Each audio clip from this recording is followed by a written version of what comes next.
네, 반갑습니다. 투자의 맥을 정확히 짚어드리는 맥정 코치입니다. 자, 우리 에코프로 오늘 이제 장중에 우리가 마이너스 6%까지도 급락을 보여줬죠. 그러다 보니까 정말 많은 분들이 좀 가슴을 쓸어내리게 만들었을 것 같은데, 자, 그런데 어떻게 됐죠? 장중에는 이제 보란 듯이 또 강한 반등이 나오면서 이렇게 아랫꼬리를 날면서 부합까지도 마감을 해준 거죠. 제가 지난 시간에 이 에코프로를 뭐라 말씀드렸냐면, 그러니까 현재 구간은 이제 기술적으로 과매도 구간이기 때문에 기술적 반등을 노려야 되는 그 타이밍이다라고 분명히 말씀드렸죠. 그래서 월요일 날 장 초반에 이 투매가 나오더라도 그 투매를 겁내지 마시고 오히려 이 조류의 매수의 기회로 좀 활용을 해야 된다. 그렇게 좀 강조를 해드렸던 겁니다. 그래서 오늘 정확히 그 흐름이 진행이 된 거죠. 오늘 뭐 이 에코프로뿐만이 아니라 대다수의 종목들이 전략 이 후광의 흐름으로 흘러갔죠. 에코프로 역시도 제가 보는 이 맥점밴드 이 최하단 자리를 결국 깨지 않고 지지를 받으면서 전환을 해줬다는 게 이 오늘의 핵심이 되는 겁니다. 의도적인 흔들기 속에서 지켜내야 될 자리는 확실하게 지켜낸 거죠. 자, 그러면서 비교를 해드렸던 건 지수인데 지수 역시도 장중 투맨 나왔지만 제가 말했던 이 파란 밴드를 정확히 또 지켜주고 마감을 한 겁니다. 지수도 에코프로도 지킬 자리는 지켰다. 자, 그렇다면 이 오늘 장중에 보여준 이 기세를 이어가서 이 우리 에코프로가 강한 반등에 성공을 할 수 있을지 아니면 이 개미들을 한 번 더 죽이기 위해서 다시 한번 이 급격한 투매를 만들지 오늘 영상에서 앞으로 구체적인 이 대응 전략과 방향성을 아주 자세하게 풀어드리도록 하겠습니다. 자, 본격적인 설명에 앞서서 오늘 영상의 시청률도 아래에 좋아요 한 번씩 부탁드리고요. 자, 그리고 현재 에코프로 보유하고 계신 분들은 댓글창에 보유라고 한 번씩 남겨주세요. 얼마나 많은 분들이 지금 이 에코프로에 집중을 하고 계신지 제가 확인을 해야 저도 그만큼 정성과 시간을 쏟아서 앞으로 더 디테일한 이 대응 시나리오 짜드릴 수 있는 거니까 지금 바로 좋아요 댓글 한 번씩 달아주시면 정말 감사하겠습니다. 자, 빠르게 설명이 어서 자, 일단 지금 이 에코프로가 힘없이 약세를 보이는 거는 다들 아시다시피 이 수급 쏠림 상황 때문이에요. 그러니까 특정 주도주로 시장에 지금 모든 자금들이 좀 쏠려 있다 보니까 뭐 걔네들은 이제 고점에서 뭐 팔자 물량이 나오더라도 그러니까 밑에서 이 사려는 대기 매수가 강하다 보니까 빠지지 않고 이 횡보를 하고 있는데 반면에 이렇게 뭐 에코프로 같은 좀 대다수의 업종들 소유 업종들 있죠. 얘네들은 이제 수급 쏠림 때문에 정작 들어와 줘야 될 위치에서 수급이 그 구간에서 이 수급이 실종이 되다 보니까 이렇게 무자비하게 좀 가격 조정이 나면서 지금 저점을 낮추고 있는 종목들이 상당히 많다는 겁니다. 그래서 매일 시장을 보면은 뭐 오르는 종목보다 떨어진 종목이 90%더 많잖아요. 대장주인 삼성전자는 뭐 오늘도 버티면서 횡보하는데 정작 힘이 없는 에코프로는 소외된 채로 이렇게 질질질 가격 조정을 계속 받고 있는 거죠. 자, 그래서 수급 쏠림 현상에 대해서 좀 설명을 해드릴 건데, 그러니까 이러한 현상이 그러니까 지금 시장에만 있었냐? 그건 아니라는 거예요. 과거에 2000년도 닷컴 버블 때도 이러한 장세는 존재를 했고. 또 뭐 코로나 유동성 장세죠. 뭐 그때도 존재를 했습니다. 뭐 코로나 때도 뭐 삼성전자가 예언자 뭐 9만 전자 갔잖아요. 그리고 정말 좀 재밌는 거는 이 에코프로 역시도 그러니까 23년도에 대시대를 낼 때 그때 얘가 이 수급 쏠림에 주인공이었던 때도 있었다는 거죠. 즉 유동성이 풍부한 장세에서는 항상 이런 극단적인 쏠림 현상이 발생해왔다는 겁니다. 자, 그런데 중요한 거는 이 쏠림 현상이 과연 역사적으로 영원했을까? 그건 절대 아니라는 겁니다. 뭐 금리가 변동을 하거나 뭐 환율이 급등락하거나 뭐 등등 뭐 정부 규제나 그러니까 이런 예상치 못한 외의 변수가 생기면서 주가의 쏠림이 끝나는 경우가 많았다는 거죠. 결론적으로 시장의 쏠림은 당장 보기에는 영원할 것 같지만 역사적으로는 단 한 번도 그런 적이 없다는 거죠. 결국 이 매수세의 고갈이 뭐 세력들의 차액 실현 기점이 나오면서 돈은 이렇게 계속 돌고 그러니까 항상 일을 하잖아요. 그러니까 가만히 있지 않고 돌고 돌게 되어 있다라는 거죠. 그래서 지금처럼 이 쏠림이 극에 달하 있는 이 시점에 그 소외감을 또 이기지 못하고 뭐 고점에 있는 종목들 뭐 주도주들 좀 뒤늦게 뭐 불다방처럼 뛰어들기보다는 그러니까 철저하게 주도주들 그러니까 다음에 대한 이 순환매를 생각을 하면서 밸류레이션이 좀 매력이 좀 극대화된 소외주들을 그러니까 지켜보는 게 정석적인 대응이라는 거예요. 그래서 지금 이 에코프로를 저는 계속적으로 매수 이야기를 하는 거죠. 저는 특히 현재 지금 이 시장의 바닥에서 그 수급의 대이동이 이미 일어나고 있다. 이렇게 보고 있는 겁니다. 그리고 그 다음 순환매의 주인공은 에코프로가 될 거다라고 지금 확신을 하고 있는 거죠. 왜 그러냐면 자, 제가 이제 계속해서 여러분들에게 강조를 해드리는 거는 코스닥 시장과 상당히 많이 에코프로를 비교를 해드려요. 그죠? 자, 오늘도 보시면 이제 코스닥 장중에 이제 투매가 강하게 나왔지만 그러니까 아래 꼬리를 길게 달아줬다고 했죠. 누가 매수를 했나 봤더니 자, 오늘도 이 외인이 적극적으로 좀 매수를 했다라는 거예요. 최근에 코스피는 엄청나게 매도를 하고 있습니다. 외인들이. 반면에 코스닥은 지속적으로 지금 매수를 하고 있다라는 거죠. 자, 제가 거기에 말씀드렸죠. 이 쏠림 현상이 좀 마무리가 될 때는 뭐 정부의 정책이나 뭐 트리거가 되는 그 일이 발생했었다. 저는 이 부분이 지금 진행이 되고 있다는 겁니다. 좀 설명을 해드리면은 먼저 이 연기금의 그 평가 지침이에요. 다들 아시겠지만 국내 연기금들도 이제 코스닥을 일정 비율로 의무적으로 사용하는 거 다들 아시죠? 이 제도가 이제 1월 달에 시행이 되면서 그러면서 에코프로도 올라오고 코스닥도 이 불기둥을 만들었었던 겁니다. 자, 그런데 그 뒤로 지금 뭐 박스만 그리면서 엄청 조용하단 말이에요. 지수가 행보만 하고 있는 거죠. 여러분, 근데 이 지침의 핵심은 뭐냐면, 그러니까 연기금들이 그 이 거대한 자금을 가지고 시장을 일시불로 사는 게 아니라 할부로 사는 겁니다. 할부로. 우리가 매매를 할 때도 분할 매수를 하듯이 연기금도 현재 분할로 자금을 투입을 하는 거예요. 그리고 그 평가 지침은 올해 이 회계연도 전체를 기준으로 하는 거기 때문에 12월 말 이 종가 기준까지만 비중을 맞춰놓으면 딱 되는 거예요. 그럼 평가는 통과가 된다라는 거죠. 자, 그런데 지금 벌써 5월이에요. 그러니까 시간이 그렇게 많이 남지는 않았다. 즉 하반기에 가면 갈수록 연기금들은 발등에 불이 떨어져서 이 코스닥 쪽으로 수급을 강하게 다시 한번 만들 수 있다고 보고 있는 겁니다. 상승과 횡보를 만들고 다시 상승을 가는 그런 패턴이 될 수 있는 거죠. 그때가 이제 제가 그토록 말씀드렸던 이 코스닥이 1000포인트 이제 안착을 하는 과정을 지금 하고 있는 거고, 그리고 나서 본격적인 이 코스닥에 대한 붐, 그러니까 랠리가 시작이 될 수 있다라는 거죠. 자, 여기에 그뿐만이 아니라 이제 조만간에 이제 출시가 되는 이 국민 펀드 다들 아시죠? 이 역시 코스닥으로 눈을 돌릴 수 있는 강력한 이 트리거 중에 저는 하나라고 보고 있는 거죠. 뭐 혜택들은 다들 아시겠지만 설명을 해드리면, 자, 먼저 중요한 거는 최대 마이너스 20%까지 나라가 이 원금을 보장해준다는 겁니다. 자, 이름으로써 이제 보수적인 개인들의 자금들이 역시 코스닥으로 당당하게 들어올 명분이 생겼다는 거죠. 자, 거기에 세제 혜택이죠. 그러니까 보수적 자금들이 들어오기에 상당히 좋은 이런 구조들을 가지고 있다라는 거죠. 그래서 이 국민연금들이 자금이 들어오면 아무 종목만 사는 게 아닙니다. 또 이미 돈이 들어갈 섹터들은 법적으로 정해져 있어요. 어디죠? 바로 반도체, 바이오, 로봇, 그리고 바로 ESS, 2차 전지입니다. 자, 이 네 종목의 특징이 전부 이 코스닥 시장을 주도하는 핵심 섹터들이다라는 거죠. 그러니까 이런 것들이 이제 트리거가 될 거다라고 보고 있는 거예요. 이미 최근에 부품주들 제가 말씀드렸죠. 뭐 이런 애들도 다 반토막 내고 나서 상승을 했다고요. 자, 레인보우 로보틱스 역시도 반토막을 내고 다 상승을 했다고요. 또 제가 보는 거는 이 하반기에는 더 소외가 된 섹터, 그러니까 2차 전지, 그리고 바이오 이쪽을 지금 보라고 말씀드리는 겁니다. 항상 이 동특이전이 가장 어둡더라. 기술적으로도 보면 단기 과매도 구간이라고 있습니다. 그러니까 과열 구간에서는 이렇게 주가가 파란 밴드 안에 진입을 하게 되고, 과매도 구간에서는 이렇게 주가가 파란 밴드 안으로 진입을 하는 거죠. 또 자, 이 이론이면은 당연히 과열일 때는 우리가 매도, 그러니까 수익 실현을 하는 거고, 과매수일 땐 당연히 매수를 하는 게 이게 이론이잖아요. 그죠? 근데 대부분의 투자자들이 이걸 반대로 한다는 거예요. 반대로. 광기에 사고 공포에 팔더라.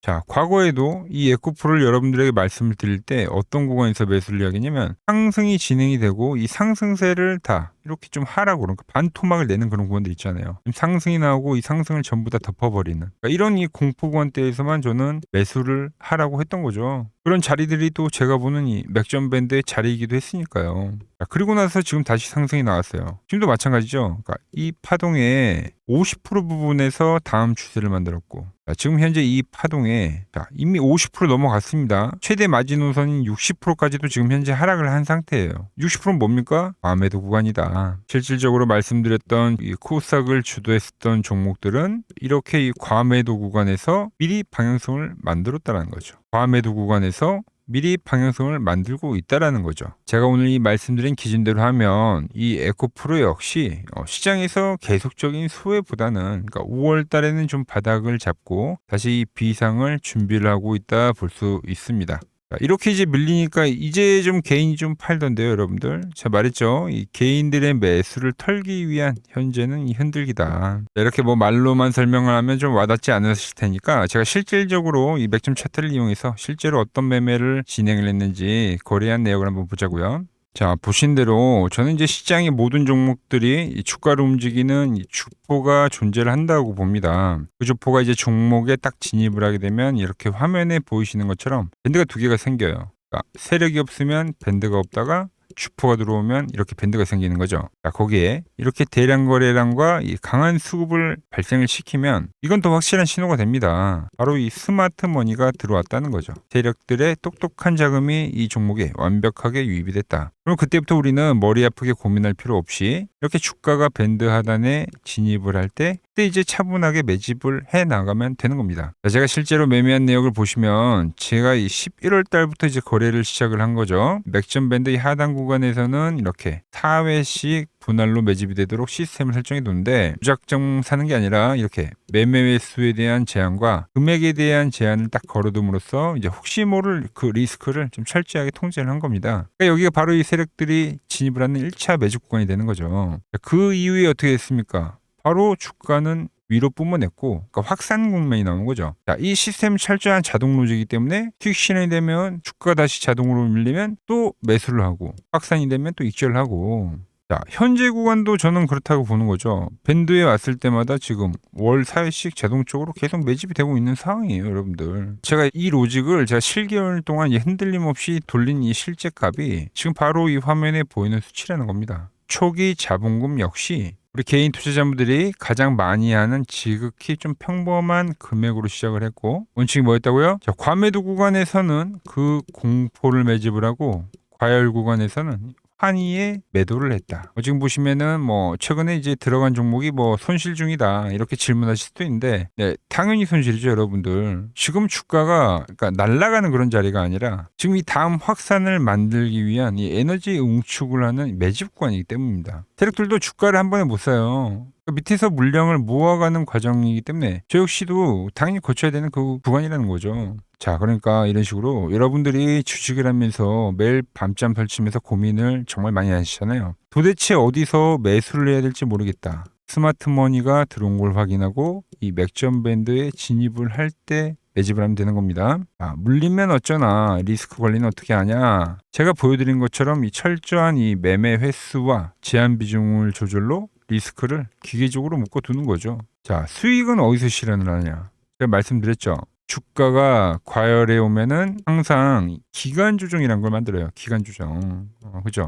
이 과열이 오는 신호에서는 우리가 욕심 없이 깔끔하게 수익을 챙기면 된다라는 거죠. 우리가 주식을 투자하면서 겪는 이 모든 근본적인 고민들을 제가 보는 이 맥점 차트가 보완을 해준다는 겁니다. 세력이 어디서 돈이 들어오는지 또 어디서는 힘을 빼면서 이렇게 쉬어가는지 이 차트가 실시간으로 말을 해준다는 거죠. 자, 그러니까 여러분들 잘 들으세요. 자, 지금 이 에코프로 다시 저로의 이 과매도 구간이 지금 진입을 하고 있습니다. 제가 보는 이 맥점 차트에서 이 세력들의 확실한 그 매집 신호가 포착이 되는 그 순간에 제가 여러분들께도 직접 매수에 대한 타점을 문자로 보내드릴 건데 오늘 이 장 초반과 같은 기회 자리겠죠. 그리고 주가가 힘을 받고 치고 올라가면 이 과열 국면에 진입을 하게 되면 그때는 이제 수익을 챙기자고 매도 문자까지도 보내드리려고 합니다. 자, 이 타점 놓치지 않고 받아보실 분들은 지금 화면 아래 번호 보이시죠? 자, 010-6518-5019로 맥점이라고 두 글자 남겨주시면 제가 번호를 다 저장해 뒀다가 제가 매수를 하거나 매도를 할 때 그러니까 여러분들에게도 똑같이 신호가 가게끔 설정을 해둘 겁니다. 제가 어떻게 매매를 하길래 그 고수들이 쟁쟁하던 이 키움증권 영웅전에서도 9등까지 할 수 있었는지 여러분들이 제 포지션을 보기만 하셔도 되고 왜 맥점 코치는 여기서 지금 매수에 대한 이야기를 하고 있나 왜 이 앞에서도 밴드에 항상 터치할 때마다 그때마다 이 매집에 대한 이야기를 하고 있는지 이런 것들만 여러분들이 참고해도 정말 거래에 도움이 될 거다라는 거죠. 레킴증권 명예호 전당에 들어가면 이 상위 랭커들의 매매 내역은 보통 하루나 이틀 뒤에 나옵니다. 그런데 저는 그걸 지금 실시간으로 그대로 보내드리겠다는 거죠. 도움 받아보실 분들은 이 아래 번호로 맥점이라고 두 글자 지금 바로 남겨주시면 됩니다. 자, 제가 지금 이 이론으로 지금 채널에 좋은 종목 소개를 많이 시켜드리고 있는데 한번 보고 오자고요. 플로봇을 보시면 어때요? 안 깨지죠? 모양 어때요? 안 깨집니다. 로보티지도 안 깨지죠. 오히려 제가 지금 더 사자고 말씀드리잖아요. 그죠? 최근에 뭐 잡아드렸어요? 피롭틱스. 정말 아쉬운 거는 뭐냐면은 제가 이 엑시콘이랑 오키스 전자도 다 잡아드렸어요. 보시면은 그러니까 맥점에 닿는 애들은 제가 잡아드린다고 했잖아요. 돈이 되는 정보. 근데 다 잡아드렸는데 자 보세요. 자 지금 저희 채널 가보시면 맥점 코치 부품주라고 치면은 이렇게 된다니까요. 보통 요즘에 제가 잘 가는 에코프로나 그런 것들은 조회수 엄청 많이 나오는데 이 탑2를 찍어드렸는데 조회수가 죽어버리더라고. 근데 이런 거를 제가 문자로는 다 보내드린다는 겁니다. 뭐 한미반도체뿐만이 아니라 그때 이야기했던 게 뭐 저 영상 확인해 보시면 아시겠지만 엑시콘 최바닥일 때, 오킨스 전자 최바닥일 때, 필옵틱스도 최바닥일 때 다 짚어드린 겁니다. 오늘은 제가 특별히 이 버블에 대한 이야기를 좀 추가적으로 해드리고 앞으로 어떤 종목을 봐야 하는지도 한번 살펴볼게요. 자, 지금과 똑같은 시장이 이제 86년도 그리고 이 2000년도에 한번 있었습니다. 86년도는 산업혁명이었고요. 2000년도는 여러분들이 다 아는 이 IT 버블이었죠. 그런데 전 지금 시장은 이 86년도와 가깝다 이렇게 보고 있는 겁니다. 이 86년도 시장을 돌아보면 이때는 이제 전자화 시대의 시작이었습니다. 그러면서 어떤 종목들이 갔냐면 지금과 같은 이 기술주들이 엄청나게 가고 그 뒤에 이 인프라 쪽 건설, 철강, 뭐 조선 이런 쪽이 엄청나게 갔죠. 그리고 당연히 저금리 구간이었기 때문에 은행주도 갔고 그 뒤에는 증시도 엄청나게 상승하니까 증권도 오르더라는 겁니다. 그리고 이때가 뭐였죠? 이 3조 호황기였죠. 뭐 저금리, 저유가, 뭐 저달러. 자, 여기서 이제 딱 무릎을 치게 하는 거죠. 뭐 트럼프 때문에 저유가와 저달러, 거기에 이 저금리까지. 그리고 잘 보세요. 지금 이 26년도 시장은 뭐냐면 86년도에는 전자화 시대였다고 하면 지금 이 대 AI 시대죠. 주제는 바뀌었지만 그 흐름은 같다는 겁니다.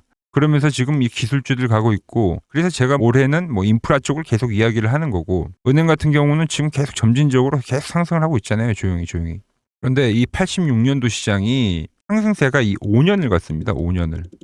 그런데 우리나라 지수 지금 어때요? 이제 고작 1년 좀 넘게 상승을 해주고 있는 거죠. 물론 이 안에 이 조정에 대한 시간도 분명히 있었습니다. 뭐 몇 개월씩 나오긴 했죠. 뭐 지루한 엄청난 횡보를 하던가. 하지만 엄청나게 장기간 동안 대세 상승을 보여주더라는 거죠. 자, 그리고 지금 우리나라에서 진행하는 게 이 밸류업 프로그램이죠. 최근 이제 일본이 이 밸류업 프로그램을 하고 나서 지수가 이 5배가 뻥튀기가 됐습니다. 우리나라는 이제 뭐 2000포인트에서 이제 4000포인트 좀 넘어가는 거기 때문에 뭐 2배 정도 상승을 한 거죠. 그런데 지금 이 정부가 이 밸류업 프로그램을 하면서 목표하는 게 뭐냐? 바로 이 6월 달에 있는 이 MSCI 이 선진국 지수 편입을 하기 위해서죠. 그래서 최근 나온 뉴스가 24시간 거래가 된다. 뭐 외환시장도 개방을 하고 그리고 상법 개정안 같은 경우도 지금 1단계, 2단계, 뭐 3단계 단계별로 계속 진행을 하고 있고 이 모든 게 왜? 바로 이 선진국 지수에 편입을 하기 위해서입니다. 이게 이제 6월 달에 발표가 있으니까 거기에 맞게 정부가 움직임을 보이고 있다는 겁니다. 자, 그럼 편입이 되면 무슨 효과가 되냐? 이제 모든 이 업종들이 재평가를 받게 되는 거예요. 자, 그러면서 이 패시브 자금이라는 게 들어옵니다. 수십조의 자금이 들어오게 되는 거죠. 그리고 이 선진국에 편입이 되면 이 장기 투자 성향이 강한 이 글로벌 연기금까지도 들어와서 이 지수의 하방 경직이 또 생기는 거죠. 거기에 이제 코리아 디스카운트도 해소가 되는 거고요. 자, 그럼 이 자금들이 들어와서 어디로 가냐? 우선적으로 이 시총 상위 종목들을 사갑니다. 뭐 삼전이나 뭐 하이닉스가 대표적이고요. 물론 이 현대차, 뭐 바이오 쪽에서는 삼성 바이오로직스가 있겠죠. 그런데 이 종목들을 보면 이미 너무 많이 올라서 올라타기가 쉽지 않죠. 자, 하지만 걱정할 필요가 없습니다. 자, 그 다음 가는 업종을 저는 명확히 알고 있거든요. 이 다음으로 가는 종목은 바로 이 지주사입니다. 지주사. 배당을 늘리거나 이 자사주 소각을 하는 기업들인 거죠. 자, 그러니까 어제 오늘 뭐가 가요? 바로 이 지주사가 가는 겁니다. 지주사가.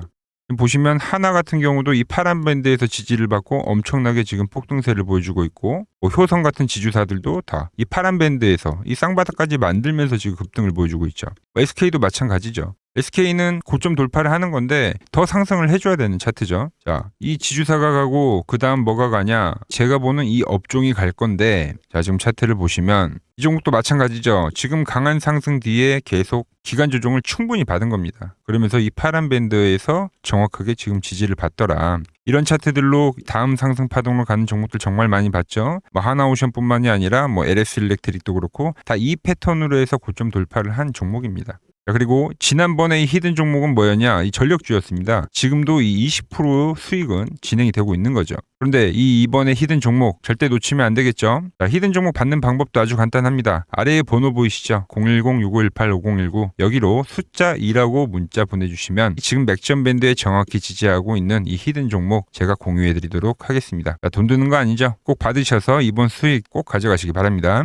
최근 부적이나 이 맥점 차트가 뭐냐고 물어보시는 분들이 많습니다. 자, 원리는 심플합니다. 자, 세력들은 은밀하게 이렇게 물량을 모아가는 매집 구간이 반드시 있습니다. 제 차트는 그 눈에 보이지 않는 매집 구간을 누구나 눈에 볼 수 있게 이렇게 직관적으로 색깔로 표시를 해놓은 거죠. 자, 그런데 아무리 차트가 좋아도 이 실전에서 통하지 않는다면 아무 소용이 없겠죠. 그래서 제가 이 맥점 차트를 들고 이 실전 투자 대회를 나갔습니다. 자, 국내에서는 가장 큰 대회죠. 그것도 상위권 수익을 꾸준히 낸 사람만 참여 가능한 이 키움증권 영웅전에 나갔습니다. 차트입니다. 자, 1년에 한 번 열리고요. 제가 만든 차트로 전체 9등을 했습니다. 자, 맥정코치라고 이렇게 이름이 적혀 있고, 그리고 직인도 찍혀 있고, 자, 2023 키움 영웅 결정전 전체 9등. 자, 솜뭉치. 예, 솜뭉치는 제가 키우는 강아지 이름입니다. 솜이 뭉치. 참 귀엽죠? 자, 혹시나 이래도 의심을 하시는 분들 계실까봐 그래서 제가 지금 바로 이 키움증권 사이트에 들어가서 명예의 전당에 들어가 보겠습니다. 자, 보시면 2023년도 1천대회 보이시죠? 조작할 수 없는 이 실제 키움증권 서버 화면이고, 이 쟁쟁한 이 고수들 사이에서 당당하게 이 맥점 차트로 9위를 했다. 그러니까 쉽게 말해서 이 맥점 차트는 이 실전 투자에서 이미 검증을 마친 차트라는 뜻입니다. 그 검증을 마친 차트로 제가 지금 이 종목과 이 지수에 대입을 해서 지금 설명을 해드리고 있는 거죠.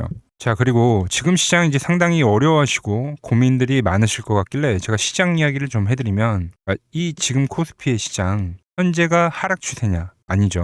그러니까 여기서 한 차례 음봉이 길게 떨어진다 하더라도 이거는 이 주 추세, 이 상승 추세에 대한 이탈이 되는 게 아닙니다. 그러니까 큰 그림에서는 변함이 없어요. 그러니까 무슨 말이냐면은 여러분들한테 이 86년도 시장 많이 이야기해드렸죠. 이 3조 호황기 시장을 말씀드리면서, 그리고 이 2000년도 초반에 발생했었던 이 상승 국면들. 그러니까 지금 이 상승이 이 1번의 시장과 이 2번의 시장이 지금 이 짬뽕으로 나오는 시장이에요. 짬뽕. 그러니까 믹스의 시장. 그러니까 일단 대세 상승이 맞긴 해요. 대세 상승. 그래서 이 상승 주기를 보면은 어떻습니까? 5년, 지금 연봉입니다. 대세 상승이 나오면 이 5년간 상승세가 발생하죠. 그러니까 정말 안 나온다 하더라도 3년 발생해요. 3년. 이때 정도. 자, 그런데 이제 지금 시장 1년 반 오른 겁니다. 그리고 이 1번의 상승 때와 2번의 상승 때와는 비교가 안 될 정도로 제일 강한 상승이에요, 지금. 자, 그리고 이렇게 이제 봤을 때 이 파동에 대한 시작점을 뭐 여기로 2025년도로 잡을 수가 있겠죠. 자, 그러면 보통 이러한 강세 파동은, 제일 강했던 파동은 이 상승 파동에 대한 이 30%에 대한 눌림목을 받아요. 30%. 그 지금 4,994포인트, 즉 이 5,000포인트가 지지점이 된다는 거죠. 그러니까 일봉상으로도, 그러니까 여기서 이제 정말 많이 깨진다 하더라도 어디냐면은 여기입니다. 여기. 정말 많이 깨진다 하더라도 이때 지켜줬던 이 가격대들. 그러니까 이 5,000포인트를 유지를 하면서 뭐 전환을 할 수도 있지만, 그러니까 살짝 깨고 뭐 신용이나 미수 물량들을 털기 위해서 뭐 살짝 깨고 반등이 나온다 하더라도 정말 이 자리는 상당히 의미가 있는 자리다. 수급으로 지켰던 가격대니까. 그러니까 지금 이 라인대를 매도로 보는 게 아니라 이 자리는 철저하게 우리가 이 분할 매수로 생각을 해야 되지, 그러니까 매도에 대한 자리로 보면 안 된다는 겁니다. 그러니까 지금 자리에서는 어디서 매수를 해갈지만 판단하면 된다는 거죠. 자, 그러면서 제가 여러분들에게 이야기했던 게 A, B, C 파동으로 진행이 된다라고 표현을 해드렸잖아요. 그죠? 근데 이 C 파동은 저점을 깨는 이 공포를 주는 파동이 될 수도 있고, 아니면 말 그대로 여기서 시간만 죽이고 이렇게 전환이 나올 수도 있는 거예요. 공포를 주는 파동이 나와도 말 그대로 그냥 여기서 전환을 해버리면, 왜 오늘도 61선에 어쨌든 종가상 안착을 했으니까, 그러니까 여기서 그냥 전환을 하면은 정말 편한 거고, 공포에 대한 파동이 한 번 더 나오더라도 거기는 오히려 이제 극매수에 대한 자리가 되는 거죠. 극매수. 매수의 극점이요. 그러니까 이거를 좀 판단하기 어렵다고 하면은 그냥 이 구간을 철저하게 분할 매수로 여기면 된다. 그러면 이 현재에 대한 이 조정세가 극복이 가능하다는 겁니다. 그러면 언제 그랬냐는 듯이 조정 국면이 마무리가 되고 다시 시장은 본래 자리로 회귀를 한다는 겁니다. 특히 지금 구간의 특징이 뭐냐면 대부분의 종목들이 고점을 낮추면서 저점을 지키는 하나의 수렴의 형태로 빠지고 있어요. 수렴. 왜죠? 전쟁이라는 악재로, 그러니까 의도적으로 주가를 눌리는 거죠. 그러니까 의도적 눌림. 이게 이제 해소가 되는 국면에서에 대한 돌파. 시세 폭발, 그러니까 상승. 저는 그래서 이 패턴을 봤을 때 그러니까 이번 전쟁이 그렇게 길게 가지는 않는다는 거죠. 오히려 이때와 같은 공포가 만들어진다면 매수에 대한 마인드를 유지를 해야 된다. 제가 지금 이 시장을 한 사이클로 봤을 때는 지금 우리가 이렇게 3차 상승, 그러니까 3고점이 발생이 되면 한 사이클이 끝난다고 표현을 하잖아요. 지금 한 요 국면 정도 왔다는 거죠. 지금은 많이 오른 자리에서에 대한 조정이기 때문에, 그러니까 변동성은 크지만 한 이 정도 국면에 와 있다. 이 다음 파동이 존재한다라는 이야기를 해드린 겁니다. 다음 파동이 더 나와줘야 돼요, 지금은. 그럴 때 이제 다시 뭐 반도체, 뭐 로봇, 뭐 2차 전지, 특히 최근에 강했던 이런 에너지나 바이오도 빼놓을 수가 없겠죠. 이런 기존 주도 섹터들, 그러니까 시총 상위 섹터들이 다시 이 순환매를 만들면서 시장을 이끌 거라고 지금 보고 있는 겁니다. 지금 시장이 이제 갈피를 잡기 힘들고 이 대응이 어렵다 하시는 분들 많으실 겁니다. 저 맥청코치와 함께 하신다면은 지금 이러한 이 큰 그림 안에서 이미 짜인 이 시나리오대로 움직일 수가 있다는 겁니다. 지금 같은 시기에 혼자 너무 고민하지 마시고 저와 함께 이 시장을 좀 잘 극복해 나가시길 바랍니다. 저와 끝까지 함께 가보실 분들은 이 아래 번호로 이렇게 맥점이라고 문자 한 통 남겨주시면 됩니다.